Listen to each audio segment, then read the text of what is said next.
In our last video, we took a look at how the city of Rome overthrew the Etruscan monarchy and created a new form of government, the Republic.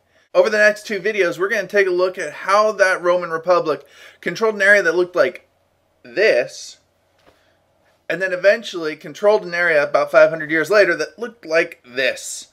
It's a story of warfare, and it's a story of elephants, and that's what we're talking about today in world history, so stick around.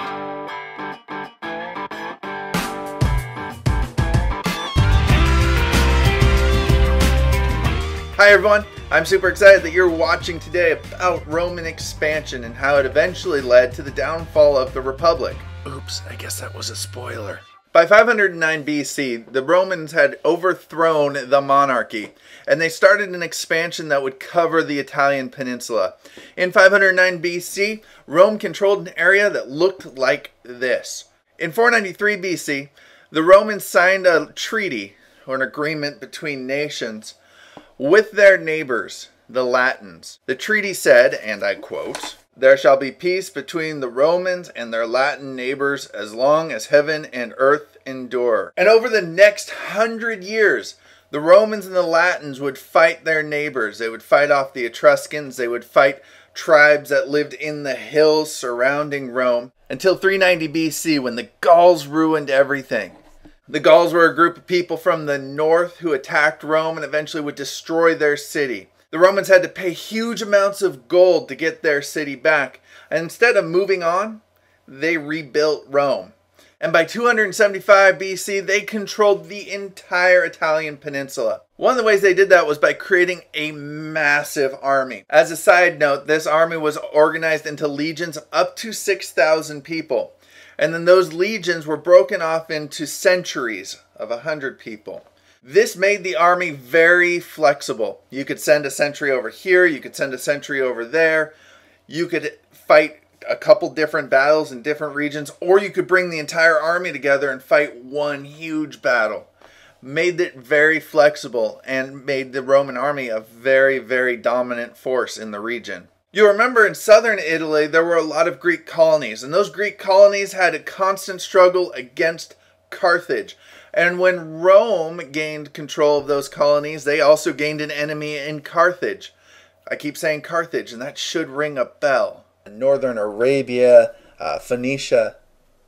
The Phoenicians! How could I forget about the Phoenicians? The Phoenicians lived in western Mesopotamia along the Mediterranean Sea. Phoenicia would have been where current-day Lebanon is today. And they were very interested in trade, especially because they had a lot of cedar lumber, which was a very valuable resource. However, trading over the land was difficult because you had mountains and lots of people who wanted to kill you. So instead, they became expert sailors. By 800 BC, that's right, before the Chaldean Empire, the Phoenicians had set up a massive trade network across the Mediterranean Sea. They were expert sailors and they set up colonies along the way, including Tyre and Carthage, two very important cities.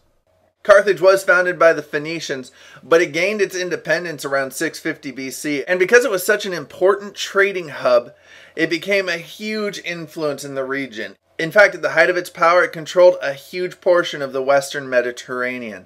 It controlled areas in northern Africa, areas in Spain, and they were at almost constant conflict with Rome. These conflicts between Rome and Carthage would escalate into 3 different wars. These wars are called the Punic Wars. During the First Punic War, much of it was fought at sea. They were naval battles. Now, this was a disadvantage to Rome because they were used to fighting on land.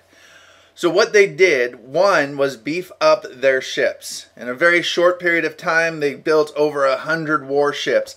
And then to these warships, they added what was called a corvus, which was a glorified bridge with a hook on the end.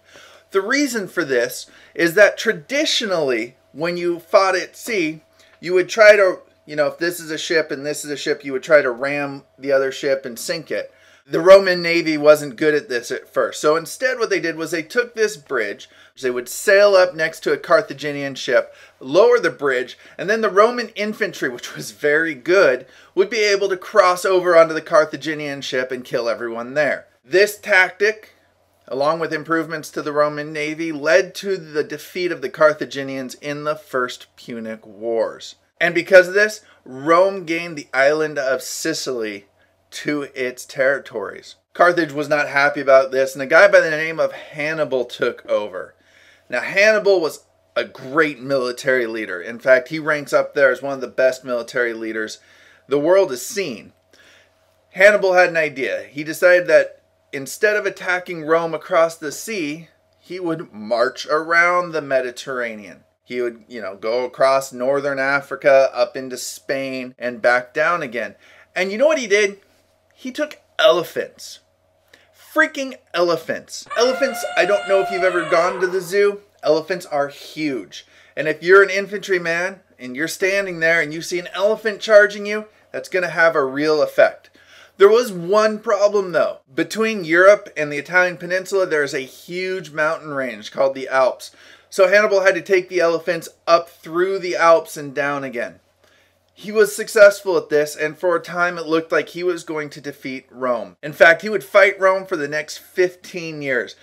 Eventually, however, he would lose, and because of this, Rome gained portions of Spain. So you see how these Punic Wars are adding to Rome's territories. There was a lot of anger towards Carthage in the Roman Senate, and one senator in particular pushed Rome into attacking Carthage in its own land. This was the Third Punic War, and long story short, Rome was successful, burned the city, killed most of the Carthaginians, and sold the rest into slavery.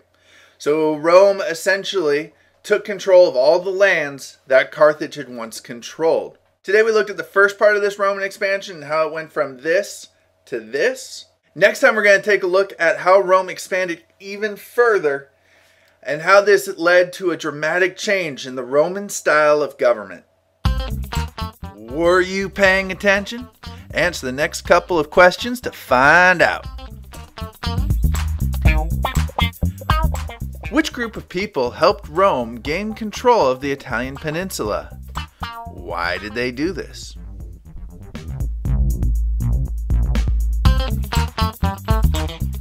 What modern weapon could you compare elephants to in the ancient world? Why did you make this comparison?